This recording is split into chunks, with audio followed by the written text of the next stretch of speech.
क्या board exams 2022 में भी कैंसिल हो सकते हैं? जी हाँ, इसके चांसेस हैं। तो अगर ऐसा होता है तो सीबीएसई का इवैल्यूएशन क्राइटेरिया क्या होगा, किस बेसिस पे वह मार्क्स देगी सेशन 2021 टू 2022 के स्टूडेंट्स को, यही चीज आज हम इस वीडियो में डिस्कस करेंगे। तो इस वीडियो को आप पूरा देखिए सीबीएसई का इवैल्यूएशन क्राइटेरिया समझने के लिए 2022 के लिए। देखिए, बहुत पॉसिबिलिटी है कि कोविड की थर्ड वेव आने वाली है और ये माना जा रहा है कि अगले साल भी इसकी वजह से इश्यूज हो सकते हैं। इस वजह से बोर्ड एग्जाम्स पर फिर से तलवार लटक सकती है या वे फिर से कैंसिल हो सकते हैं। तो इस साल से सबक लेते हुए सीबीएसई ने अभी से प्रिपरेशन शुरू कर दी है अगले साल के बोर्ड एग्जामिनेशंस के लिए।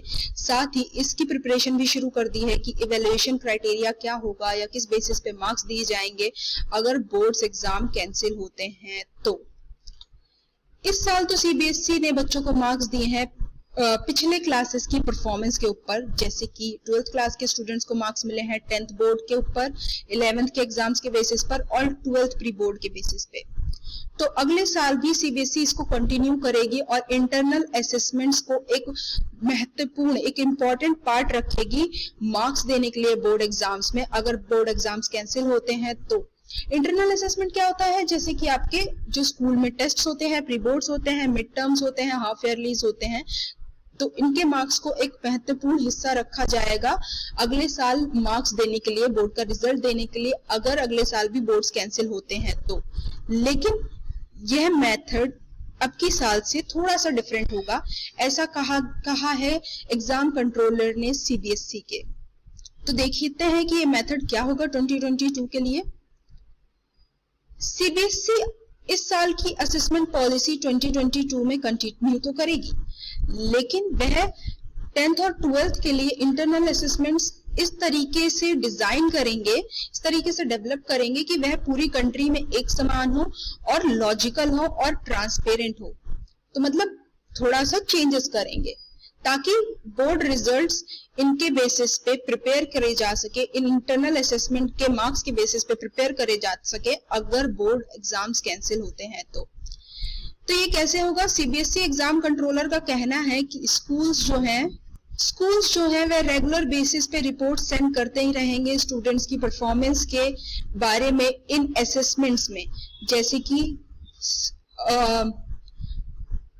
हाफ ईयरली में कैसी परफॉर्मेंस है, टेस्ट्स में कैसी परफॉर्मेंस है, प्री बोर्ड्स में कैसी परफॉर्मेंस है। इन असेसमेंट्स में स्टूडेंट की जैसी परफॉर्मेंस होगी उसकी रिपोर्ट स्कूल्स कॉन्टिन्यूसली यानी time to time board, CBSE board को भेजते रहेंगे। और अगर सर्कमस्टांसेस, कंडीशन खराब होती है और एग्जामिनेशंस को कैंसिल करना पड़ता है तो इन्हीं रिपोर्ट्स के बेसिस पे जो स्कूल ने सीबीएसई बोर्ड को भेजी है बच्चों की परफॉर्मेंस के बारे में इंटरनल असेसमेंट्स में, इन्हीं के बेसिस पे 10th और 12th का बोर्ड रिजल्ट्स दिया जाएगा।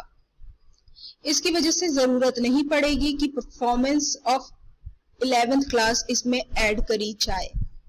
तो आप समझ गए इसका मीनिंग क्या है? इसका मीनिंग है कि सीबीएसई अब unit test, half yearly, mid term exams और प्री बोर्ड एग्जाम्स की इंपॉर्टेंस बढ़ाने वाला है बोर्ड रिजल्ट्स में। साथ ही स्टूडेंट्स को अब शुरुआत से पढ़ाई पे फोकस करना पड़ेगा और शुरू से हर एक एग्जाम, हर एक टेस्ट में अच्छी परफॉर्मेंस देनी पड़ेगी ताकि उनके अच्छे मार्क्स आए, ताकि जो उनकी रिपोर्ट सीबीएसई बोर्ड के पास जाए वो अच्छी रहे। जिस वजह से अगर जरूरत पड़ती है कि इन असेसमेंट के बेसिस पे सीबीएसई बोर्ड का रिजल्ट दिया जाए तो आपका रिजल्ट, उन बच्चों का रिजल्ट अच्छा है जिन्होंने अच्छी परफॉर्मेंस दी है, क्योंकि हर एक टेस्ट उनके लिए इम्पोर्टेंट होने वाला है। तो दोस्तों इतना ही आपको आई होप अब समझ आ गया होगा कि सीबीएसई का 2022 का क्या क्राइटेरिया है इवैल्यूएशन का। अगर आपको और एजुकेशनल वीडियोस चाहिए 11th और 12th क्लास के लिए तो आप हमारे चैनल को सब्सक्राइब कीजिए। साथ ही अगर आपको 11th और 12th की अकाउंट्स एंड इकोनॉमिक्स की कोचिंग क्लासेस चाहिए तो आप हमको कांटेक्ट कीजिए। डिस्क्रिप्शन में आपको इंस्टाग्राम का पेज मिल जाएगा, वहां पर जाकर आप हमको कांटेक्ट कर सकते हैं। Thank you so much.